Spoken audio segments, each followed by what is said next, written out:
Hallo und herzlich willkommen. Stell dir vor, eine Funktion könnte sich einfach selbst aufrufen. Klingt erstmal seltsam, ist aber ein unglaublich wichtiges Konzept in der Informatik. Dieses Konzept nennt sich Rekursion. In diesem Video lernst du, was Rekursion ist, wie sie funktioniert und worin der Unterschied zu einer normalen Schleife besteht. Rekursion bedeutet erstmal nichts anderes, als dass eine Funktion sich selbst aufruft. Warum sollte man das tun? Viele komplexe Probleme lassen sich in viele kleine und immer gleiche Teilschritte des Gesamtproblems zerlegen. Und statt das Problem auf einmal zu lösen, löst man einfach immer wieder einen kleinen Schritt. Ein bekanntes Problem könnte praktisch das Gehen sein. Wenn du 100 Schritte laufen möchtest, dann musst du eigentlich nur eines tun, einen Schritt machen und das Ganze 100 Mal wiederholen. Und genau solche wiederholbaren Abläufe kannst du entweder mit einer Schleife oder mit der Rekursion lösen. Und wir lösen das fürs erste Mal mit einer Schleife. Dafür definieren wir uns eine Funktion, die nennen wir vielleicht Laufen und wir nehmen entgegen, wie viele Schritte wir machen sollen innerhalb des Laufens. Und dann müssen wir mit einer Schleife über die ganzen Schritte gehen, also for Step in Range in einem bestimmten Bereich von 1 bis Steps plus 1, denn innerhalb von Range musst du das so angeben. Und dann machst du eine Ausgabe mit Print, hier mal eine formatierte Ausgabe. Du gehst Schritt Nummer und dann einfügen, bei welcher Nummer wir gerade sind. Das ist die Variable Step, die wir hier oben in der Schleife bei jedem Durchlauf greifen. Und dann hast du das in Print drin und gibst das bei jedem Durchlauf aus. Jetzt brauchst du nur noch einen Aufruf dieser Funktion, also Walk und dann sagen wir mal diese 100 Schritte, die gegangen werden sollen. Und wenn du es ausführst, dann siehst du natürlich, dass hier die 100 Schritte gegangen werden. Du gibst also an, wie viele Schritte gelaufen werden und dann innerhalb der Schleife läufst du diese Anzahl von Schritte ab. Das nennt man eine iterative Lösung, denn wir verwenden hier eine Schleife. Das können wir auch als rekursive Lösung formulieren und dafür bauen wir uns wieder so eine Funktion Walk und übergeben an diese Funktion wieder die Anzahl der Schritte, die wir absolvieren müssen. Dann printen wir wieder aus, wie viele Schritte noch zu laufen sind. Und das machst du wieder mit einem Print, mit dieser Formatierung und musst hier jetzt sagen, du musst noch so und so viele Schritte gehen, also Steps in der geschweiften Klammer, um die Variable Steps dort einzusetzen. Und dann ist das hier die Information darüber, wie weit noch gelaufen werden muss. Und jetzt rufst du einfach, so wie schon im Rekursionskonzept beschrieben, die Funktion nochmal auf, aber nicht mit Steps alleine, sondern mit Steps minus 1. Bist ja einen Schritt gelaufen, mit Print hast du darüber informiert und rufst jetzt das Walk nochmal auf, aber reduziert um 1, sodass du dann weniger noch als Reststrecke zu laufen hast.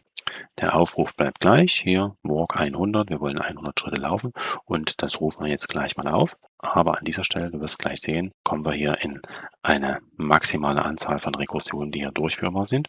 Und du hast vorher gesehen, dass wir bei einer sehr großen negativen Zahl waren. Wir wollen ja nicht ins Negative hinein eigentlich zählen, sondern wir wollen bei 0 dann auch aufhören. Was wir schon mal gemacht haben, wir haben die Funktion sich selbst aufrufen lassen. Das hat also soweit funktioniert.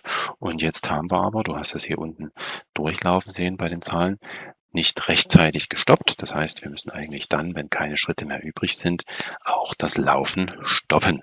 Und das machen wir einfach, indem wir hier den Basisfall einfügen, damit diese Rekursion auch irgendwann aufhört. Sonst würde sie theoretisch bis uns endlich ins Unendliche sich selbst aufrufen. Also diese Nachricht, jetzt bin ich fertig. Und das machst du, indem du prüfst, ob die Variable Steps schon bei 0 angekommen ist. Also if Steps gleich 0, dann musst du nämlich mit Return diese Funktion verlassen, gibst nicht zurück, hörst einfach nur auf, diese Funktion weiter auszuführen und dann wird die Funktion beendet und die Rekursion nicht weiter durchgeführt. Und jetzt schauen wir uns das der Einfachheit halber mal mit 10 Schritten an. Du führst das aus und siehst hier unten, dass also die Zahlen von 10 bis 1 heruntergezählt werden. Was passiert beim ersten Aufruf mit der 10? Du führst die Funktion aus, Steps ist gleich 10. Steps ist noch nicht 0, also wird noch nicht aus der Funktion zurückgekehrt, sondern es wird das Print ausgeführt und mit walk steps -1 die Funktion walk nochmal aufgerufen. Und dann aber nicht mit 10 noch einmal, sondern mit 10 -1, also mit 9. Dann gehst du wieder in diese Funktion. Steps ist dann im nächsten Durchlauf, im nächsten Aufruf der Funktion 9 und du prüfst wieder, ob Steps gleich 0 ist. Nein, ist nicht der Fall. Also gibst du die 9 wieder hier mit dieser Print-Anweisung aus und reduzierst um ein weiteres Mal. Gibst dann als nächstes 8 in die Funktion walk hinein, rufst sie wieder auf, landest mit 8 im nächsten Aufruf und gibst aus und so weiter. Irgendwann wirst du bei 0 ankommen. Du gibst also hier eine 0 hinein, weil du bei Steps gleich 1 angekommen bist und dann würdest du hier an dieser Stelle 1 minus 1 rechnen, das ist 0. Du wirst also mit 0 hier in diese Funktion hineinkommen, erneut hineinkommen und prüfst, ob Steps gleich 0 ist. Das wäre dann der Fall, also gehst du dann mit einem Return zurück, denn du bist ja die vorgeschriebene Anzahl von Schritten dann gegangen. Und was passiert dann?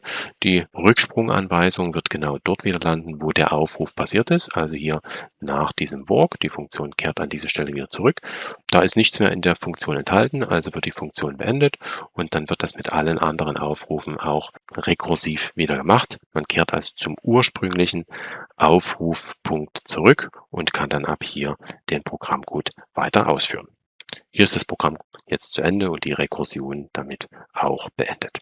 Und hier innerhalb der Ausgabe hast du auch genau diese 10 Ausgaben gesehen. Also von 10 bis 1 wird diese Print-Ausgabe durchlaufen. Aber dann beim letzten Schritt, wenn Steps gleich 0 ist, wird keine weitere Ausgabe mehr gemacht, wird kein weiterer Schritt mehr sozusagen gegangen. Und wieso funktioniert das überhaupt, dass diese Funktion mehrfach aufgerufen werden kann? Wir haben in vielen Programmiersprachen und so auch in Python einen sogenannten Call Stack und der stapelt die einzelnen Aufrufe der Funktionen aufeinander.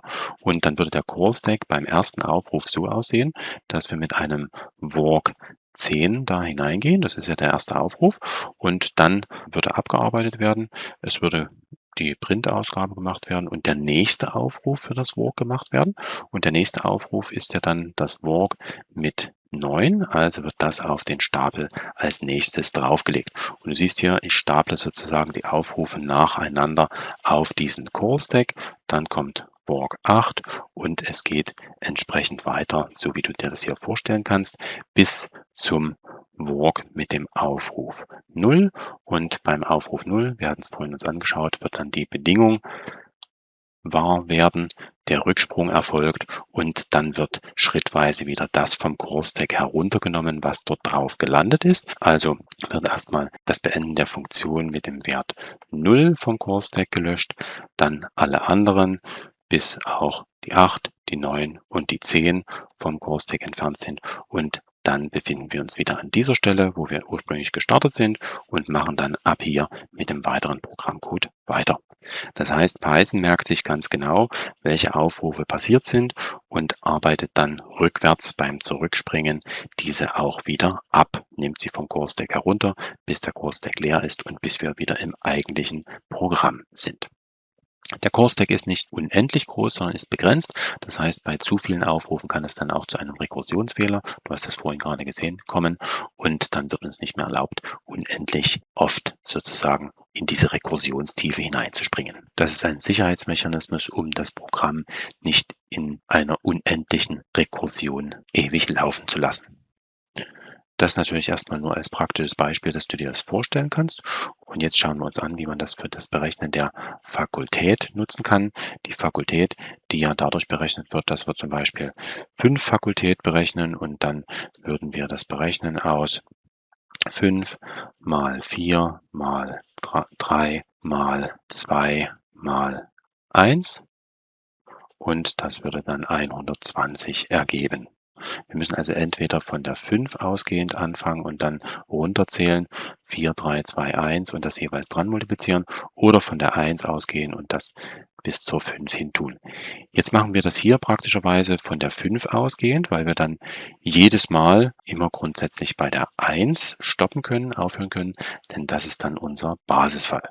Zum Vergleich schauen wir uns erstmal die iterative Lösung an und dafür würden wir eine Funktion aufbauen, die nennen wir einfach Fakultät und ihr übergeben wir den Wert, für den die Fakultät berechnet wird. Und dafür brauchst du also dieses Stück Programmcode. Du setzt am Anfang das Resultat auf 1 und dann läufst du durch eine Schleife so lange, bis du am Ende angekommen bist, bis du also bei dem x-Wert angekommen bist. Die plus 1 hier für die Range-Funktion, weil die bis zu diesem Wert minus 1 zählt. Und dann multiplizierst du einfach dieses y, was in Range durchlaufen wird, dran an das aktuelle Result. Es wird also immer wieder weiter multipliziert und am Ende hast du dann das Ergebnis der Fakultät vorliegen. Und dann machst du dafür noch einen Aufruf, bettest das gleich ein in die Print-Funktion, Fakultät, und du übergibst hier mal die 5. Achtung, nicht zu große Zahlen wählen, denn sonst wird auch hier der Wertebereich gesprengt. Und dann kannst du das Programm ausführen und du siehst, dass auch tatsächlich die 120 herauskommt. So viel zur iterativen Lösung. Und nun zur rekursiven Lösung. Wir definieren uns dafür wieder eine Funktion. Wir nennen sie mal genau gleich, also Fakultät. Die andere haben wir ja auskommentiert und damit würde das auch funktionieren. Wir übergeben wieder das x und dann müssen wir am Anfang daran denken, dass wir den Basisfall formulieren. Wenn wir jetzt von links angefangen multiplizieren, dann würden wir mit der 5 anfangen und dann jeweils um 1 reduzieren, bis wir bei der 1 angekommen sind. Und dann können wir hier beim Basisfall prüfen, ob das x gleich 1 ist. Wenn das x jetzt gleich 1 wäre, dann hätten wir sozusagen so weit runtergezählt, dass wir jetzt nur noch die 1 dran multiplizieren müssten. Aber durch die 1 würde sich das Ergebnis natürlich nicht verändern. Deswegen können wir an dieser Stelle auch mit dem Return zurückgehen und die 1 zurückgeben. Und wenn wir nicht den Basisfall vorliegen haben, dann würden wir multiplizieren, und zwar das x mal die Fakultät von x minus 1. Also im ersten Fall, im ersten Aufruf von der Funktion Fakultät, würde dort die 5 stehen für das x und dann Fakultät von x minus 1, also Fakultät von 4 und damit dieser restliche Teil. Und die Fakultät von 4 würde sich dann wieder auflösen in 4 mal Fakultät von 3 und so weiter. Und dieses Multiplikationsergebnis, was hier steht, also das x mal dem Wert für die Fakultät von x minus 1, das würden wir natürlich zurückgeben mit einem Return und damit dann diese Funktion auch korrekt beenden. Wenn wir uns das ganz abstrakt anschauen, wir bekommen also aus der Funktion Fakultät ein Ergebnis heraus mit dem Return. Entweder ist das Ergebnis 1, wenn wir die Fakultät von 1 berechnen. Das ist ja auch korrekt, Fakultät von 1 ist 1. Oder wir bekommen das Ergebnis x mal Fakultät x minus 1 aus dieser Funktion zurückgegeben. Und dann bekommen wir das natürlich nicht sofort zurückgegeben, sondern es wird erstmal hineingesprungen in diese Funktion Fakultät. Und wenn wir wieder zurückkehren mit einem Ergebnis von diesem Hineinspringen, dann wird letztendlich das Ergebnis hier auch zurückgegeben. Also Fakultät von 5 korrekt zurückgegeben. Wir können uns das hier wieder mit dem Print dann ausgeben lassen. Und wir starten einfach mal das Programm und da kommt natürlich auch die 120 heraus. Und jetzt können wir uns zum besseren Verständnis noch ein paar Prints hier einfügen, nämlich eine formatierte Ausgabe, in der wir sagen, dass eine bestimmte Rückgabe passiert. An dieser Stelle würde die Rückgabe 1 passieren und an der nächsten Stelle, also hier bei dem Return x mal Fakultät von x minus 1, würde auch eine Rückgabe passieren, aber nicht die 1 natürlich, sondern die Rückgabe würde sich berechnen aus dem x, das ist dann an der Stelle des ersten Aufrufs die 5, mal, und jetzt würde die Fakultätsfunktion aufgerufen, mal Fakultät und jetzt hier x minus 1. Das ist der Aufruf, der passiert, der Aufruf, für den ein Ergebnis berechnet wird, und das passiert sozusagen hier an dieser Stelle. Das ist die Rückgabe, die dann auch hier von dem Programm, von der Funktion getätigt wird. Und das kannst du dir wieder ausführen und dann siehst du, dass also hier beim ersten Aufruf die Rückgabe 5 mal Fakultät von 4 passiert. Beim nächsten Aufruf, der passiert ja hier durch dieses Aufrufen von Fakultät von 4, wird also 4 mal Fakultät von 3 gerechnet und so weiter, bis wir angekommen sind bei x gleich 1 und dann wird nur noch 1 zurückgegeben und dran multipliziert rekursiv an das, was bisher sich an Multiplikationsergebnis schon angesammelt hat und schließlich das Ergebnis ist dann 120, was dann auch hier mit diesem Print ausgegeben wird. Du hast also jetzt gesehen, wie du die Fakultät berechnen kannst. Einmal iterativ mit dieser Lösung, mit einer Schleife oder eben auch mit einer Rekursion. Dafür musst du den Basisfall dir aufbauen und das zerlegen in die kleineren Teilprobleme. Also Fakultät von x minus 1 wäre die Zerlegung in das kleinere Teilproblem und dann kannst du das damit mit der Rekursion lösen. Welche Variante, iterativ oder Rekursion, solltest du jetzt verwenden? Für einfache Wiederholungen, wie zum Beispiel das Durchlaufen einer Liste oder das Zählen einer Schleife, ist es meistens schneller, wenn man einfach mit einer Schleife die Lösung erstellt. Aber die Rekursion spielt dann ihre Stärken aus, wenn sich ein Problem ganz natürlich oder sehr leicht in kleinere Teilprobleme zerlegen lässt. Das ist bei der Fakultät im Prinzip auch der Fall, denn du kannst ja sagen, Fakultät von 5 ist die 5 mal die Fakultät von 4 und dann zerlegst du das damit in die kleineren Teilprobleme. Es gibt auch noch andere typische Rekursionsprobleme, zum Beispiel Bäume, Graphen, Dateisysteme oder binäre Suchen oder Divide and Conquer Algorithmen, wie zum Beispiel Merge Sort oder Quicksort, die dann rekursiv sehr einfach formuliert werden können. Ich fasse nochmal zusammen. Die Rekursion bedeutet also, dass eine Funktion sich selbst aufruft. Dafür brauchst du einen Basisfall, mit dem du dann diese Rekursion beenden kannst, denn du möchtest sie nicht unendlich oft durchführen. Und ich habe dir kurz erklärt, dass die Aufrufe auf dem Core-Stack abgelegt werden, sodass du wieder zurückfinden kannst aus dem rekursiven Aufruf zum eigentlichen ursprünglichen Aufruf. Rekursion muss nicht grundsätzlich die beste Wahl sein, aber an vielen Stellen, wenn du den Algorithmus besser verstehen willst, kann es eine bessere Formulierung sein für die Lösung des Problems. Wenn dir das Video geholfen hat, dann freue ich mich über einen Daumen nach oben und wenn du dranbleiben willst, dann abonniere gern den Kanal, denn hier gibt es regelmäßig neue, einfache kleine Beispiele in verschiedenen Programmiersprachen, ganz ohne irgendwelchen Schnickschnack. Bis zum nächsten Mal, bleib dran und tschüss.